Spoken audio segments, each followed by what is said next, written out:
Class 11th के लिए जो आज हमारा स्टडी पॉइंट है वो है how living beings differ from non living object. किस तरह से सजीव निर्जीव वस्तुओं से डिफरेंट होता है, ये हमारा आज का स्टडी पॉइंट है। तो यहाँ पे हम ये पढ़ेंगे कि सजीव और निर्जीव में डिफरेंट क्या होता है। सिंपल वे में इस हेडिंग को आप एक और हेडिंग बनाओगे, what is different between living and non living. सजीव और निर्जीव में क्या अंतर होता है। तो यहाँ पे कुछ डिफरेंस हम आपको बताते हैं कि लिविंग और नॉन लिविंग में क्या अंतर होता है। जो स्टैंडर्ड डिफरेंस होगा, तो यहाँ पे सजीव में क्या होता है, रेस्पिरेशन होता है, मीन्स श्वसन होगा, न्यूट्रिशन होता है, पोषण होती है, हिंदी इसकी ग्रोथ वृद्धि होता है, मेटाबॉलिज्म उपापचय होता है, लोकोमोशन एंड मूवमेंट स्थानांतरण और गति होता है, reproduction, life cycle and death, इनमें जनन होता है, इनकी जीवन काल होती है और उसके बाद इनका क्या होता है, डेथ होती है। इसके बाद नेक्स्ट है एक्सक्रेशन, उत्सर्जन होता है, ऑर्गेनिक इवोल्यूशन मतलब जैव विकास होता है, और होम्योस्टैटिस माने समस्थितिकी होता है, एडॉप्टेशन मतलब होता है अनुकूलनता या अनुकूलनता, सेलुलर ऑर्गेनाइजेशन माने होता है कोशिकीय संगठन, केमिकल ऑर्गेनाइजेशन माने होता है रासायनिक संगठन, रिस्पॉन्सिविस माने होता है प्रतिक्रियाएं, और शेप एंड साइज मीन्स है उसका आकार और आकृति। तो ये कुछ ऐसे डिफरेंस दिख पड़ रहे हैं आपको लिविंग और नॉन लिविंग में। अब इन्हीं डिफरेंस की हम क्या करते हैं, डिटेल स्टडी किया जाता है। तो फर्स्ट हेडिंग हमारा क्या बनना चाहिए लिविंग और नॉन लिविंग स्टडी करने के लिए, वो फर्स्ट हेडिंग है हमारा रिस्पायरेशन। तो रिस्पायरेशन क्या होता है, एक छोटा सा डेफिनेशन रिस्पायरेशन का होता है, किसी भी जीवधारी में उपस्थित जो भोज्य पदार्थ होता है ऑक्सीजन के प्रेजेंस में वो टूटता है, और टूटने के पश्चात क्या करता है, वो कार्बन डाइऑक्साइड, वाटर और एनर्जी रिलीज करता है। तो ये एक छोटा सा डेफिनेशन है, कॉन्सेप्ट है रिस्पायरेशन का। तो जितने भी लिविंग ऑर्गेनिज्म होते हैं उन सभी लिविंग ऑर्गेनिज्म में एक नहीं हजारों वाइटल एक्टिविटीज होती है, वाइटल एक्टिविटीज होती है। इस वाइटल एक्टिविटीज को हम जैविक क्रिया कहते हैं। तो जीवों में होने वाली जो जैविक क्रियाएं होती हैं उन्हें हम वाइटल एक्टिविटीज के नाम से जानते हैं। तो जितने भी लिविंग ऑर्गेनिज्म है उनमें हजारों वाइटल एक्टिविटीज होती है, और इन सभी वाइटल एक्टिविटीज को होने के लिए एनर्जी मोस्ट होता है। और ये एनर्जी उनमें आता कहाँ से है, ये एनर्जी रिलीज होता है कि जीवधारियों में जो रिजर्व फूड मटेरियल होता है, जैसे कार्बोहाइड्रेट है, ग्लूकोज है, तो ग्लूकोज कार्बोहाइड्रेट में आता है। इसके पश्चात जो फैट है, प्रोटीन है, ये रिजर्व फूड मटेरियल होता है, और ये क्या करता है, ऑक्सीजन के प्रेजेंस में ऑक्सीडाइज होता है या डिसोसिएट होता है, और डिसोसिएट होने के पश्चात क्या होता है, एनर्जी रिड्यूस करता है और कार्बन डाइऑक्साइड को बाहर निकालता है। तो जो एनर्जी रिड्यूस हुई है उसी एनर्जी के रिड्यूस होने से सभी सेल्स की वाइटल एक्टिविटीज संचालित होती है। तो ये प्रोसेस जो मैंने आपको बताया है ये केवल लिविंग में ही पॉसिबिलिटी बनती है, नॉन लिविंग में इसकी कोई पॉसिबिलिटी नहीं बनती, क्योंकि नॉन लिविंग में कोई भी वाइटल एक्टिविटीज नहीं होता है। तो यहाँ पे अगर हम बात करते हैं इनको रिस्पायरेशन को अगर बाय रिएक्शन आपको दिखाना है, रिएक्शन कैसे दिखाएंगे, तो आप यहाँ लिख सकते हैं ग्लूकोज का फार्मूला लिखेंगे, प्लस हमने बताया है कि जीवधारियों के शरीर में क्या है, ये रिजर्व फूड मटेरियल है, और ये रिजर्व फूड मटेरियल क्या करता है, ऑक्सीजन के प्रेजेंस में डिसोसिएट होता है। तो जब ऑक्सीजन के प्रेजेंस में डिसोसिएट होता है तो ये क्या करता है, कार्बन डाइऑक्साइड प्लस H2O और प्लस एनर्जी एनर्जी रिड्यूस करता है और इसी एनर्जी से क्या होता है, सभी जितने भी लिविंग ऑर्गेनिज्म हैं उन सभी लिविंग ऑर्गेनिज्म का जो वाइटल एक्टिविटीज़ है वो संचालित होता है, जबकि नॉन लिविंग कंडीशन में ऐसा कुछ नहीं है। इसके पश्चात अब हमारा दूसरा स्टडी पॉइंट आता है। इसमें लिविंग और नॉन लिविंग के बीच में डिफरेंस करने के लिए दूसरा पॉइंट हमारा आता है न्यूट्रिशन। न्यूट्रिशन जिसकी हिंदी होती है पोषण। तो एक क्वेश्चन यहाँ अराइज होता है, व्हाट इज न्यूट्रिशन। तो किसी भी जीवधारी के द्वारा ग्रहण किए हुए भोजन को पोषण कहते हैं। The ingestion of food material by any organism is called nutrition. तो अब ये हमें पता होना चाहिए कि जितने लिविंग ऑर्गेनिज्म हैं उनमें वाइटल एक्टिविटीज़ होती है और वाइटल एक्टिविटीज़ होने के लिए उन्हें क्या चाहिए, भोजन की ज़रूरत होती है। तो जो लिविंग है वो अपने भोजन को, अपने फूड मटेरियल को स्टोर करने के लिए या फूड मटेरियल को ऑब्टेन करने के लिए, ग्रहण करने के लिए वह क्या करते हैं। अगर प्लांट की बात करते हैं तो प्लांट क्या होंगे, फोटोसिंथेसिस करते हैं। तो प्लांट क्या हो गए, ऑटोट्रॉफ्स हो गए। लेकिन कुछ ऐसे जीव हैं जो क्या करते हैं, फोटोसिंथेसिस नहीं होता है तो वो क्या करते हैं, पैरासाइट हो जाते हैं।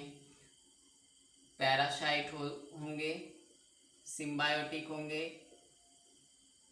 सेप्रोफिटिक हो जाएंगे। इस तरह से वो किसी दूसरे जीवधारियों पर परजीवी हो जाते हैं, सहजीवी हो जाते हैं और मृतोपजीवी हो जाते हैं। परजीवी मतलब क्या होता है, वह जीव जो किसी दूसरे जीवधारी पर पूर्णतः डिपेंड होता है और उससे भोजन ग्रहण करता है और फिर एट लास्ट उसे डिस्ट्रॉय भी कर देता है। तो ये होते हैं पैरासाइट। और दूसरा होता है सहजीवी। तो सहजीवी मतलब क्या होता है, ऐसे जीवधारी जो क्या करते हैं, किसी दूसरे जीव पर रहते हैं लेकिन उन्हें नुकसान नहीं पहुंचाते, उनको कोई हार्म नहीं करते हैं, बल्कि उनसे जो लाभ होता है वो क्या करते हैं, लाभ को देते हैं और लाभ को लेते भी हैं, जैसे राइजोबियम बैक्टीरिया। तो ये सहजीवी जीवन जी लेते हैं। और एक सेप्रोमृतोपजीवी है जो क्या होते हैं, सड़े गले कार्बनिक पदार्थों से अपने भोजन को ऑब्टेन करते हैं। तो ये जो पोषण की रीति है, ये पोषण की रीति किसमें होती है, ये केवल हो सकती है किसमें, लिविंग ऑर्गेनिज्म में केवल ही ये पॉसिबिलिटी बनती है, जबकि नॉन लिविंग ऑर्गेनिज्म में इन सब की पॉसिबिलिटी नहीं होती है। तो इस तरह से हमारा दो डिफरेंस हो गया। दो डिफरेंस के बाद हम थर्ड डिफरेंस की तरफ आगे बढ़ते हैं। तो थर्ड डिफरेंस जो हमारा है वो है ग्रोथ। ग्रोथ वृद्धि होता है। तो किसी भी जीवधारी की वृद्धि कैसे होती है, तो यहाँ पे अब हमें ये पता है कि नॉन लिविंग मटेरियल होता है, नॉन लिविंग मटेरियल में किसी भी तरह का कोई भी ग्रोथ नहीं होता है। लेकिन एक अपवाद है यहाँ पे कि रेनी डे वर्षा ऋतु में क्या होता है, कभी कभी लकड़ियाँ जल को अवशोषित करके फूल जाती हैं, तो वो उनका वृद्धि नहीं होता है, बल्कि वो क्या होता है,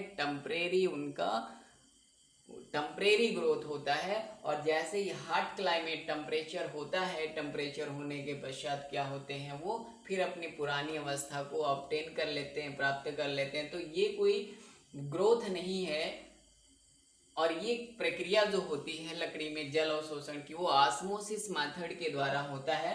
तो इस तरह से आप कह सकते हो कि जो नॉन लिविंग होते हैं उन नॉन लिविंग में क्या होता है, ग्रोथ नहीं होता है, किसी भी प्रकार का ग्रोथ नहीं होता है। लेकिन जो लिविंग ऑर्गेनिज्म होते हैं उनमें ग्रोथ होता है और उनमें ग्रोथ अलग अलग होता है। अगर हम प्लांट केस की बात करें तो प्लांट केस में जो ग्रोथ होता है वो लाइफ टाइम ग्रोथ होता है। प्लांट केस में जो ग्रोथ कंडीशन है वो लाइफ टाइम उनका ग्रोथ होता है, क्योंकि प्लांट में जो टिश्यू मेरिस्टेमेटिक टिश्यू होता है, उस मेरिस्टेमेटिक टिश्यू में क्या होता है, डिवाइजेबल टिश्यू भी कहते हैं उसको, विभाज्योत की मतलब जो विभाजित होता रहे, तो वो बार बार क्या करता है, विभाजित होता रहता है, जिससे प्लांट का डेवलपमेंट लाइफ टाइम होता है। लेकिन यहाँ पे एनिमल में भी डेवलपमेंट होता है, लेकिन एक निश्चित एज होती है, उस निश्चित एज के बाद उसका ग्रोथ नहीं होता है। तो यहाँ पे आप कह सकते हो कि क्या करते हैं, जो प्लांट होते हैं वो उनमें भी ग्रोथ होता है, और जो एनिमल होते हैं उनमें भी ग्रोथ होता है, लेकिन जो नॉन लिविंग होते हैं उन नॉन लिविंग में क्या होता है, ग्रोथ नहीं होता है। अगला जो हमारा टॉपिक है वो है मेटाबॉलिज्म। मेटाबॉलिज्म की टॉपिक है। मेटाबॉलिज्म मतलब क्या होता है, इसकी हिंदी होती है उपापचय।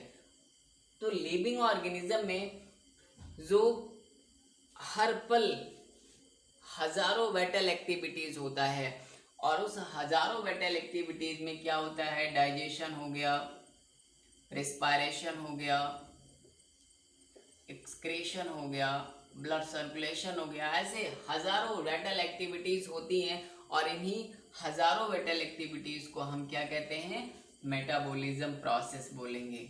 ये जो क्रियाएं इसमें होती हैं जीवधारियों में, ये क्या हो गई, मेटाबॉलिज्म हो गई। लेकिन अगर हम यहाँ पे नॉन लिविंग की बात करते हैं तो नॉन लिविंग में क्या होता है, किसी भी प्रकार की कोई वाइटल एक्टिविटीज नहीं होती, अर्थात उसमें मेटाबॉलिज्म का प्रोसेस नहीं होता है। आगे अगर हम अगले पॉइंट की स्टडी करें तो अगला पॉइंट है हमारा लोकोमोशन। Locomotion and movement.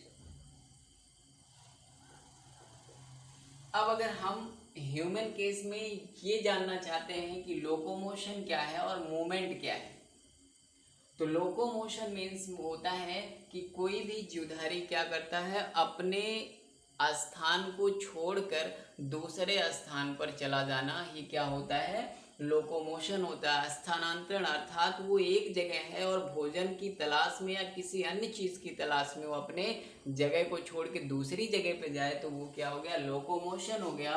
और मूवमेंट जो होता है ये अपनी जगह पे किसी भी जीवधारी के द्वारा जब अपनी जगह पे स्थिर होके वो अपने हैंड और लेग, हाथ और पैरों को क्या करता है, हिलाता डुलाता है, तो वो क्या कंडीशन हो गया, मूवमेंट होता है। तो यहाँ पे ये कह सकते हो कि जो लिविंग ऑर्गेनिज्म होते हैं, जो लिविंग ऑर्गेनिज्म है, उन लिविंग ऑर्गेनिज्म में क्या अपने भोजन की सर्च के लिए अथवा किसी अन्य चीज के लिए क्या होता है, वो क्या करते हैं, स्थान को चेंज करते रहते हैं। तो ये हो गया क्या, इसे हम क्या बोलेंगे, लोकोमोशन बोलेंगे। और कभी कभी क्या होता है, एक कोई जंतु एक ही जगह फिक्स होकर अपने बॉडी के विभिन्न पार्ट को क्या करता है, इधर उधर हिलाता डुलाता है, तो इस कंडीशन को हम मूवमेंट कहेंगे। तो इसका जो समरी हमारे सामने आया वो ये है कि जो लिविंग ऑर्गेनिज्म होते हैं उन लिविंग ऑर्गेनिज्म में लोकोमोशन और मूवमेंट, जो नॉन लिविंग ऑब्जेक्ट है उस नॉन लिविंग ऑब्जेक्ट में क्या होता है, ना तो लोकोमोशन होता है ना तो मूवमेंट होता है। नेक्स्ट टॉपिक की अगर हम बात करें तो वो है रिप्रोडक्शन। रिप्रोडक्शन, उसके बाद है लाइफ साइकिल एंड डेथ। तो इस अर्थ पर जितने भी लिविंग पार्टिकल हैं वो क्या करते हैं, अपने अस्तित्व को समाप्त होने से पहले अपनी जनरेशन को बचाए रखने के लिए उनमें क्या होता है, अपने ही समान वो एक नए जीवधारी का निर्माण कर जाते हैं। इसे हम क्या कहते हैं, जनन कहते हैं। और जो नया जीवधारी बनता है उस नए जीवधारी का भी एक निश्चित जीवन काल होता है, और उसके बाद वो क्या होता है, उसकी डेथ हो जाती है। तो आप ये कह सकते हो कि जो लिविंग ऑर्गेनिज्म है उनमें रिप्रोडक्शन होता है, जनन होता है, और उनकी एक निश्चित लाइफ होती है और उनका लास्ट में डेथ होता है। लेकिन नॉन लिविंग की अगर हम बात करते हैं तो नॉन लिविंग में ना तो रिप्रोडक्शन होता है, ना तो उनकी लाइफ साइकिल होती है, और ना ही क्या होता है उनमें कोई मृत्यु जैसा कंडीशन होता है। तो नेक्स्ट टॉपिक जो है स्टूडेंट हमारा वो है एक्सक्रीशन। एक्सक्रेशन माने होता है उत्सर्जन। उत्सर्जन का अगर परिभाषा हम देखें, डेफिनेशन अगर हमें ढूंढना है तो डेफिनेशन इसका क्या होगा, किसी भी जीवधारी के शरीर में भोजन ग्रहण करने के पश्चात जो अपशिष्ट पदार्थ बचता है, उस अपशिष्ट पदार्थ को शरीर से बाहर निकालना ही क्या होता है, उत्सर्जन होता है। तो इसका अगर आप इंग्लिश में कन्वर्ट करो तो the secretion of waste material from body by any organism is called excretion. तो यहाँ पे लिविंग ऑर्गेनिज्म जितने होते हैं उन सभी में क्या होता है, वो भोजन ग्रहण करते हैं, उनमें न्यूट्रिशन होता है। इसके पश्चात भोजन ग्रहण करने के पश्चात डाइजेशन होता है। डाइजेशन होने के पश्चात उनमें क्या बनता है, वेस्ट सब्सटेंस बनते हैं, और वो वेस्ट सब्सटेंस इनके शरीर से क्या होना, बाहर निकलना बहुत ही आवश्यक होता है। तो वो शरीर से जब बाहर निकालते हैं तो वो उत्सर्जन हो गया। तो आप ये कह सकते हो कि जो लिविंग होते हैं, लिविंग ऑर्गेनिज्म हैं, उन लिविंग ऑर्गेनिज्म में क्या होता है, उत्सर्जन होता है। लेकिन जो नॉन लिविंग ऑर्गेनिज्म हैं, उन नॉन लिविंग ऑर्गेनिज्म में उत्सर्जन या एक्सक्रेशन नहीं होता है। नेक्स्ट टॉपिक की बात अगर हम करते हैं तो नेक्स्ट टॉपिक है हमारा ऑर्गेनिक इवोल्यूशन। ऑर्गेनिक इवोल्यूशन है। अब यहाँ पे डेफिनेशन आप इसका भी बताओगे कि ऑर्गेनिक इवोल्यूशन क्या होता है। तो किसी समान प्रकार की कोशिकाओं से विभिन्न प्रकार के जीवधारियों का निर्माण होना जैव विकास होता है। तो ऑर्गेनिक इवोल्यूशन की जो हिंदी है वो है जैव विकास। अब आपसे ये पुटअप हो कि जैव विकास किसे कहते हैं, तो उसका एक लाइन का डेफिनेशन यही है कि समान प्रकार की कोशिकाओं से विभिन्न प्रकार के जीवधारियों का निर्माण होना ही जैव विकास होता है। तो यहाँ पे जो लिविंग ऑर्गेनिज्म होते हैं, लिविंग ऑर्गेनिज्म का जो डेवलपमेंट होता है वो क्या होता है, कर्मिक होता है। किसी भी लिविंग ऑर्गेनिज्म में जो उनका विकास होगा वो कैसा होगा, एक क्रम वाइज होगा, क्रम से उनमें डेवलपमेंट होता है। और नॉन लिविंग में अगर हम डेवलपमेंट की बात करें तो कोई डेवलपमेंट होता ही नहीं है। तो इस तरह से जो लिविंग होते हैं उनमें ऑर्गेनिक इवोल्यूशन अर्थात क्रम वाइज उनका विकास होता है, और उसके बाद वे क्या करते हैं, एक मैच्योर जंतु में क्या होते हैं, बदलते हैं। लेकिन जो नॉन लिविंग होते हैं उन नॉन लिविंग कंडीशन में क्या होता है, किसी भी तरह का कोई भी विकास नहीं होता है। नेक्स्ट टॉपिक की बात अगर हम करते हैं तो वो है होम्योस्टैटिस। होम्योस्टैटिस, होम्योस्टैटिस माने होता समस्थैतिकी। सम माने बराबर और स्थितिकी माने स्थित। जितने भी लिविंग ऑर्गेनिज्म इस पृथ्वी पर हैं उन सभी जीवों में क्या होता है, होम्योस्टैटिस का एक विशेष प्रॉपर्टी पाया जाता है, और इसी प्रॉपर्टी की वजह से वो क्या करते हैं, एक अपने शरीर को किसी भी इन्वायरमेंट के प्रति अनुकूलित कर लेते हैं। तो ये केवल जो प्रक्रिया है वो केवल लिविंग ऑर्गेनिज्म में होती है, नॉन लिविंग में ये कंडीशन नहीं होता है। इसके पश्चात और भी चीज़ें हैं। नेक्स्ट हमारा जो टॉपिक है वो सेलुलर ऑर्गेनाइजेशन है। Cellular organisation,